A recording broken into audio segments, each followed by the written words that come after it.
Are you looking to fine-tune? Whether for your business, your job, your team, or yourself. In each episode, we will be discussing different ideas and opinions using real-world examples to help you see opportunities, innovate, and succeed.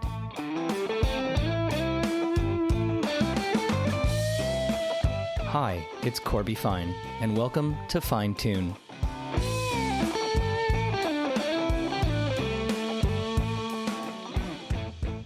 So with me today is Tony Chapman. I'm sure many of my listeners have heard the name. Maybe many of you have actually met Tony.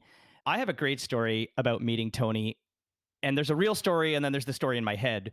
I know when I met Tony, but the story I like to tell was at a pitch.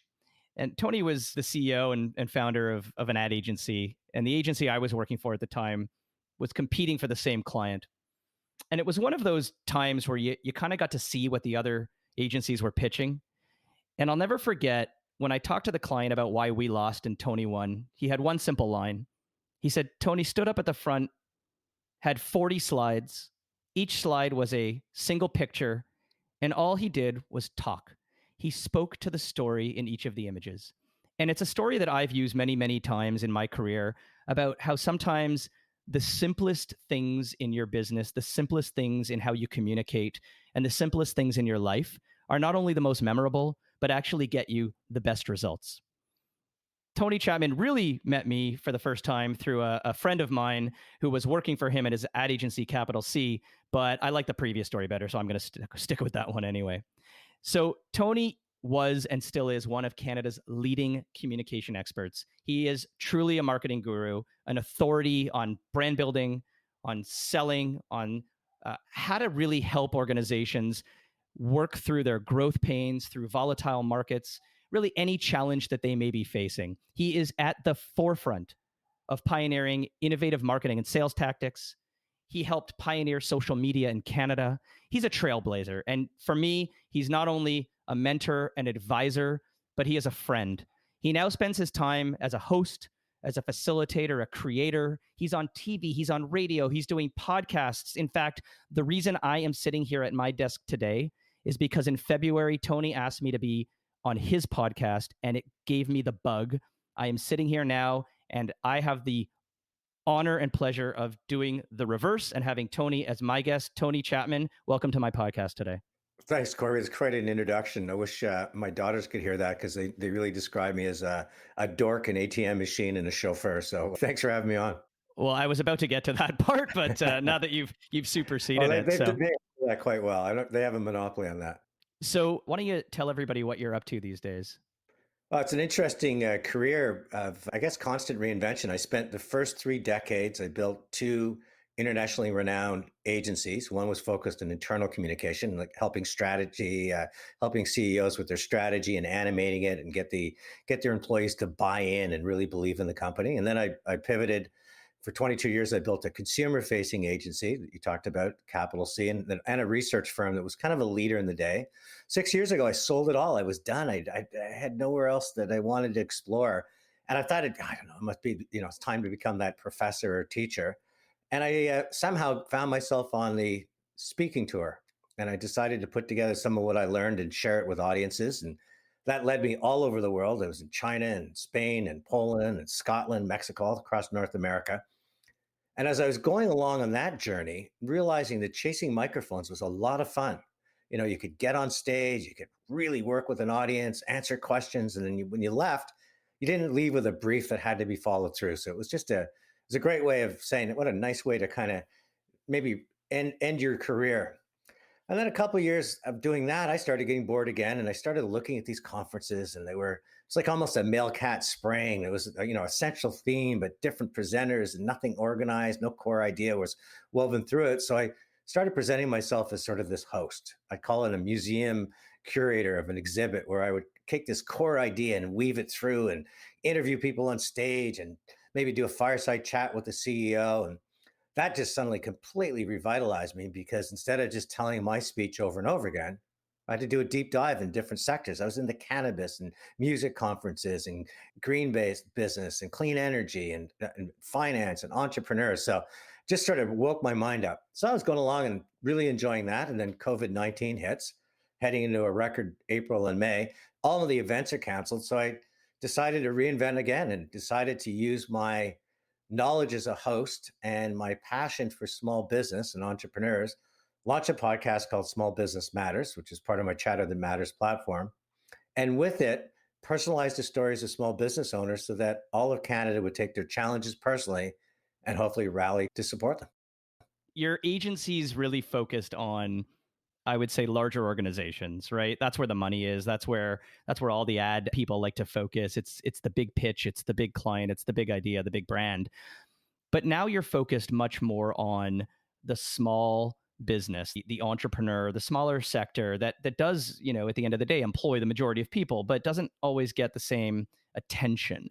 So what was it about your experience prior and all of the great large, global multinational companies that you worked with that really helped you understand the value that you could bring and the tips and tricks that you're helping now as you transition into this focus of the small independent organization?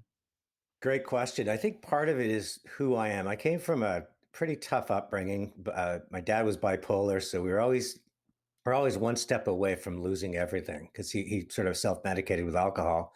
And I kind of didn't go through the proper Ivy League school. And when I moved to Toronto, I just never felt I belonged. I was always a bit of an outlier. And I kind of carried that chip on my shoulder in a positive way for 3 decades. I mean, my agency was always the east side of Toronto, where every other agency was on the west. It was just kind of this natural thing of feeling David versus Goliath. So my affinity has always been for the against all odds individual and how they rise to the task and find a way to succeed. So I guess that when I had a chance where I no longer depended on my livelihood and I could take my love for storytelling and narrative, it was a natural audience for me to pick was the little guy, and helping he or she give them the kind of slingshot that can take down Goliath and win. And Carby, you know as well as I do nowadays, because of the world we live in, it's no longer about shouting loud or who has the most touch points wins. It's all about your ability to tell a story and to seed it to the right in the right places, let it grow, and then harvest it. So you don't have to be big anymore to win. Something you said is really interesting and sounds almost counterintuitive to retail. I walk down the street and you see clusters, right? I see clusters of restaurants, clusters of sporting goods stores. Small business has always liked to be where their competitors are because people can just walk around and cross shop. But you just talked about going east when others go west. So how do you rationalize that in a world where you set up your agency because you wanted to be a little different, but traditionally the small business and retailer will always think about wanting to be a little bit maybe more aligned with their competitor? Well, I think they do have to have those covered wagons that circle and protect each other because they are relying on traffic. And small business owners are interesting. They're very competitive. If you ever get them in a meeting or a workshop, they don't like to share what they're doing. They don't have that willingness because they are worried that that's their IP, that's their intellectual power. But when you really think about who they are and what they do exist because of each other. And I think what we're finding now is we're going through this COVID-19, and so many of them are on, life support, that they're really working well together now to say, what can we do to support each other? How can we help? What can we offer? I mean, I think about this podcast. Each week we interview a different small business owner, and then I reach out to a guy like you, and you immediately go, I'm all in. I'll do whatever I can to help. And I think that attitude might be the silver lining that's coming out of COVID, that being together, working together, and really rallying for that small business, that person on Main Street, the person competing, has to pay rent and wash the windows and put mannequins in the windows and hire staff and do all the stuff versus Amazon where you can just click and get. I think Canadians are starting to have that collective and social conscience. It says we need those people in our economy. It's not only good for them, it's not only good for our main streets, it's good for us mentally. So you talk about not having to be the loudest, shout as much as you need to really succeed as a small business owner. Tony, I come from a much more digital and performance oriented background. You've got, really great experience in large brand building exercises, working from, again, public multinationals to small independent entrepreneurs. I've always had this notion, when you can offer free beer, free cash, you kind of win. Is that really true these days? Do organizations need to, stand on the laurels of the performance and the offer and the incentive? Or do you think that the brand and the story no matter how loud you have to scream it from the rooftops, still has its place? How do you recommend the split these days? Another great question. I mean, if you look at the data, and I know you're a data guy, you'd say, well, price is becoming the primary tiebreaker. Free prize inside always creates an itch. But you also go a little deeper and you realize more often than not, that's a race to zero without an airbag. There's always going to be someone that can undercut you in price, even if they can't operationally, they will because they're panicking and they're going out of business. So it's not a firm foundation to build your business on.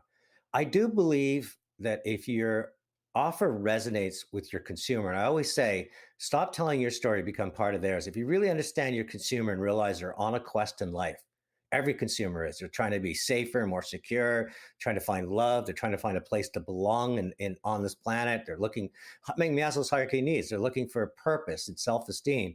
If you can identify that quest and you can help them get to where they want to go, if that's your story, they'll pay attention and they'll not just buy what you have to offer, they'll buy into it. And I think that ultimately the organizations that have the benefit of having a product or service that really matters to where that individual is going has to rely on storytelling. All the others that don't, that are really just commodities, then ultimately he who sells it cheapest will win, possibly for the short term. Plug your favorite brand. Who does that best? Who would you say I'd be willing to put a tattoo on my body because they really understand and live their customer's story? It's a great, I think first of all, more often than not, you have to have a face-to-face relationship with the consumer to do it. You really have to, you can't exist on a shelf or a package to have that kind of relationship. I'll give you a couple examples. I think the dollar store has done an amazing job for people that haven't got a lot of money to still create an affordable treasure hunt. So I can go in there with $10 and come out going, wow, look what I got them. Look at my bounty. So I think they do a great job and they stay true to their knitting and saying, this is who we are. And you come in and surprise and delight. Probably can get almost the same stuff for the same price at a Walmart, Target in the United States, but there's something great about going, you're not sure what you're going to discover, and you as a shopper do it. So I think that they're wonderful for doing that. I think that Starbucks, interesting enough, really went through a couple of cycles, but they've come out with a much more personalized approach, not right now with COVID and curbside, but right where they're really hitting their stride, where they're asking your name and getting to know who you are. And you walked into this, like, what should have been a sausage factory, and really felt like they knew that you wanted your latte, non-fat, no foam, extra hot. And how are you today, Tony? And I thought that was a great one because they just gave you a little bit of an oasis in a busy day. And those are the things that I'm looking for. I mean, Red Bull, and I'm amazed at Coke and Pepsi for decades owned energy drinks. It's called caffeinated colas.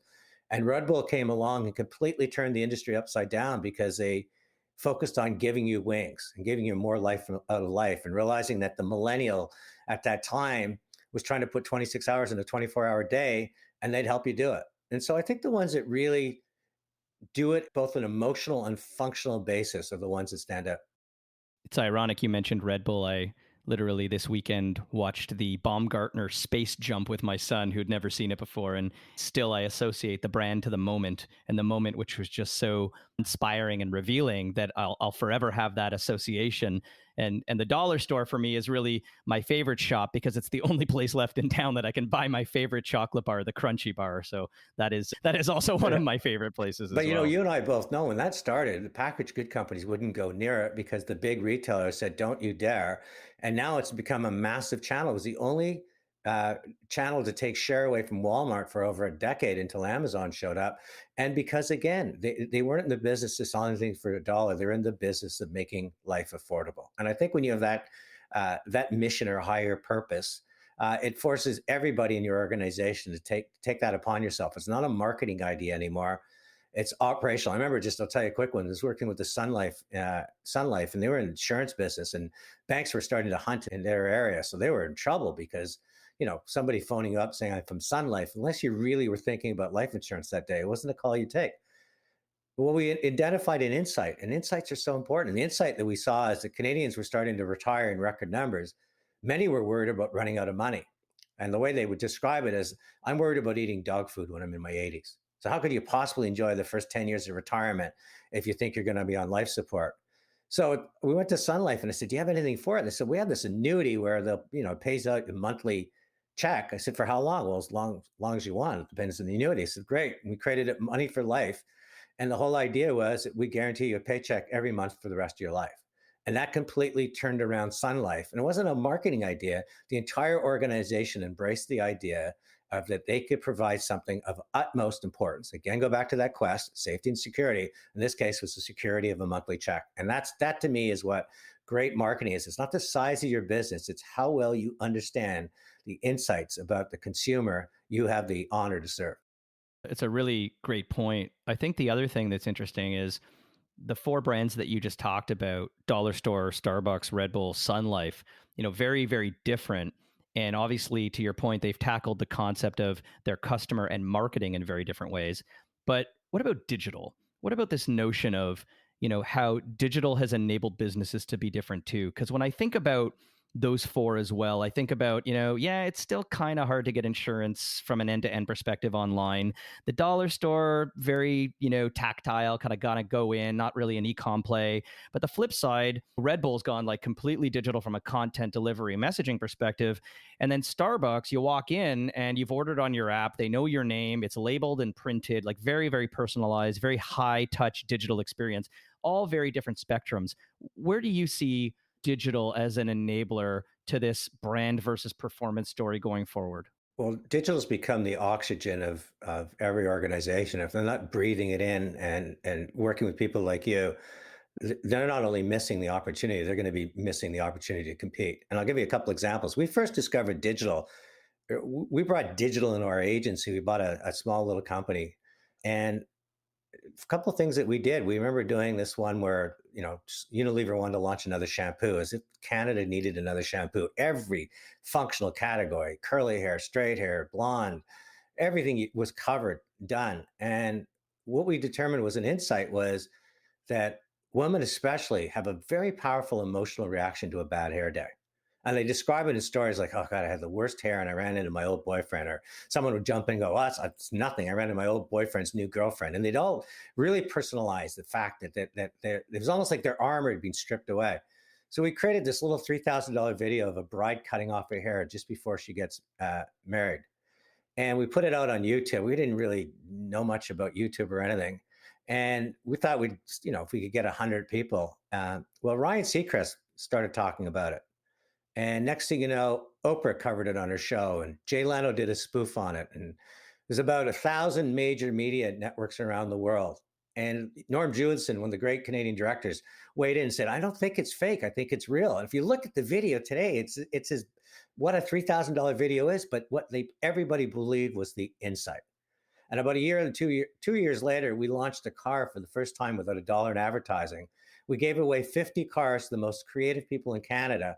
And all they had to do is describe why they wanted it. And they used their social media. And we got more mileage and more awareness. So that was the beginning of understanding digital. But where I really now compress digital is it delivers the two most important benefits: more and less. More of what matters to me, my life, my livelihood, my family, my moments.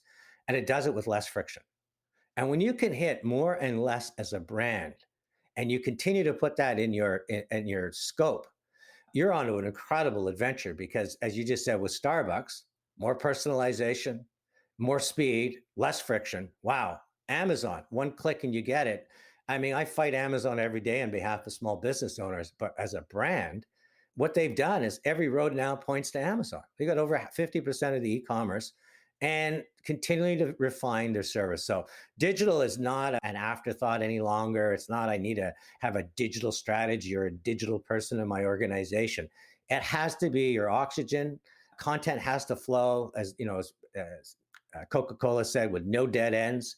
And it's the power of what it's done. And the fact that the last thing I'd say about it, because it's in the clouds, I no longer need shipping lanes and big highways and the densities of cities to compete. So all of these forces are happening all at once. And it's the most exciting time to be alive. I wish I was 20 and starting all over again, because I think we're at day one. I really like the concept of more of what matters to me with less friction, and how every brand could take that line and figure out the application to their own business. Really good tip. I think the last piece that I want to get to, though, is in order to make that a reality, you need to talk about the culture of the organization, the environment, the people, and do they really have the wherewithal and the intent to truly help customers, to truly find more of what matters to them as the individual that's going to help drive that business. And so one of the key questions I often find myself asking, and I'd really love your opinion, when an organization thinks of culture, they need to figure out who they care about. And so there's investors, whether it's publicly traded or friends and family giving money. There's the employees that are working day to day, and then there's the customers. How do you think an organization needs to think about the priority of who to really take care of? It's a great question. When I talk about storytelling, I break it down into four parts. I said you have your protagonist. Your protagonist goes on a quest. They have to battle competitors, and they come out ideally with a desired outcome. We fall in love with that story all the time. We love those stories. And I think that to answer your question, that anytime you're in business, understand you're never the hero. You could be the smartest CEO, you could be the brand with the biggest market share, you could be a chief technology officer with some secret sauce that no one else has thought of. You're not the hero of the story. The hero of the story are the people that matter most to you. And in those cases, your consumer, your employees. If you're pitching for money as an entrepreneur, it might be an investor. And you need to really put their needs first. And that's the hardest things for humans to do, because we tend to want to really advance our agenda. And yet I think the great leaders going forward nowadays aren't going to be worried about the Corby Fines that are coming in with a knapsack full of digital strategies and tactics that they don't even know where to begin with. They're going to be the leaders that bring someone like you in and say, let's join the quest, because our job together is to help that consumer get more of what matters to them for less. And I think that's ultimately, it's not what audience is more important. It's having the ability to have the humility and generosity to say, you're in business to truly serve their quest. You're the Yoda of every story, the fairy godmother. That you're not Luke Skywalker battling the evil empire. You're just getting Luke prepared and confident and inspired to do so. Good Star Wars reference. I like that. I thought you'd love that. I always get, the tech guys, you just throw in Star Wars or Marvel comics were good. But I often talk about the Hunger Games. I mean, it's a great example of, it starts with just a normal life. Think of that as your consumer. Suddenly her sister's drafted to fight in the Hunger Games. She knows she won't last a minute. So this 15-year-old, the only skill you've learned so far in the entire thing is that she can hunt squirrels with a bow. So, she's a good archer, signs up. And she goes on this, what turns out to be an incredible quest. It was 3 books and 4 movies, and battles in each one. Along the way, she meets a lot of people that kind of help her get to where she wants to go to. And from chapter 1, she's going to win the Hunger Games, but you stay with that entire story. And the people you really celebrate along the way is the people that rescue her and pick her up and equip her with some new skill. And I think that's what a brand has got to think of themselves as the enablers of the story, the mentors. And when you do, and you do certainly have that sense of servitude, I think you especially with digital nowadays, you can have an incredibly purposeful career that will bring profit to you versus a profitable career that lacks purpose. So other than bow hunting squirrels, what is the secret to success for the small business in 2020? What are those couple of tips that you want to leave my listeners with that'll be the takeaways for their own success? They're dreamers. They're the crazy ones. They believe in their ability. They work tirelessly. But I think the most important thing is their resilience. That we're going to lose a lot of them over the next 6 to 8 weeks. We might lose half the independent restaurants, but we should lose 100% of them based on how we're asking them to compete. And 50% of them will survive, and they'll be that much more resilient. They'll look back at this time when things return to normalcy, and they'll be even more a ferocious competitor because they didn't rely on being able to go to a bank like a big multinational and borrow their way through. They had to earn their way through. So we're going to see a survival of the fittest, and the fittest are going to come out. They'll start whispers, and those whispers will turn into roars. And that's what excites me about Chatter That Matters in the So Small Business Matters series. And they're going to listen to Small Business That Matters, because that's one of the other success tips, right? Well, I hope so. It's doing well. It's podcast. We're learning about long form content, but the ones that listen to it are really loving it, and that makes me so proud. I think it's truly everything I've done to date. For some reason, it has led me to this little project that absolutely means the world to me. Hi, my name's Tony Chapman. I'm the host of Chatter That Matters. In this age of noise, I cut through the chaos and confusion to focus on what matters most to your life and your livelihood. Well, Tony Chapman, you were the inspiration for me starting my podcast. You gave some great advice today about constant transformation, about working to support each other as small business owners, especially in this day and age, about living your customer's story, whether you're the dollar store or Starbucks or, an independent restaurant around the corner. I think the key for me around my area of expertise and sort of being a digital native, really thinking about more of what matters to me, the customer, the constituent, and removing the friction. I think that's really, really a great way to phrase it. And I'm sure you've said it before, but I can't recall you saying it. It's a key cornerstone in my speech when I talk to people about understanding that it used to be one or the other. I could give more or I could sell for less. It's not about selling for less anymore. It's more that matters, less friction, less effort. And I think that's just the demands of that and sadly, I mean, it's tough because every retailer has to look like Apple and every digital user experience has to be the kinds of stuff that you've built out in the past for CIBC or the Amazons of the world. It just has to be that good. And that's the bar we've raised. But, reaching for those bars is absolutely what makes for exciting careers. Yeah. And Tony, the most important thing that I think I learned today, and you are absolutely living it yourself, is the notion of being genuine. You're never the hero, so put others first. And I think with all of the work that you do, all of the giving back to the community that you do, I, on behalf of all my listeners and myself as a friend and having you as a mentor, I want to thank you for everything you've done for myself and the Canadian marketing and business landscape. Well, I appreciate it. And Corby, tag you're it. I'm going to get you back on my podcast next. Sounds good. All right. Thanks for having me on. Thanks, Tony. I appreciate it and have a great day.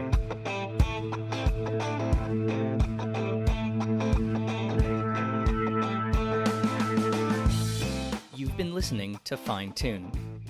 If you haven't done so already, please subscribe to the show wherever you get your podcasts. You can connect with me on Twitter @CFine, through LinkedIn @CorbyFine, or visit my website, corbyfine.com.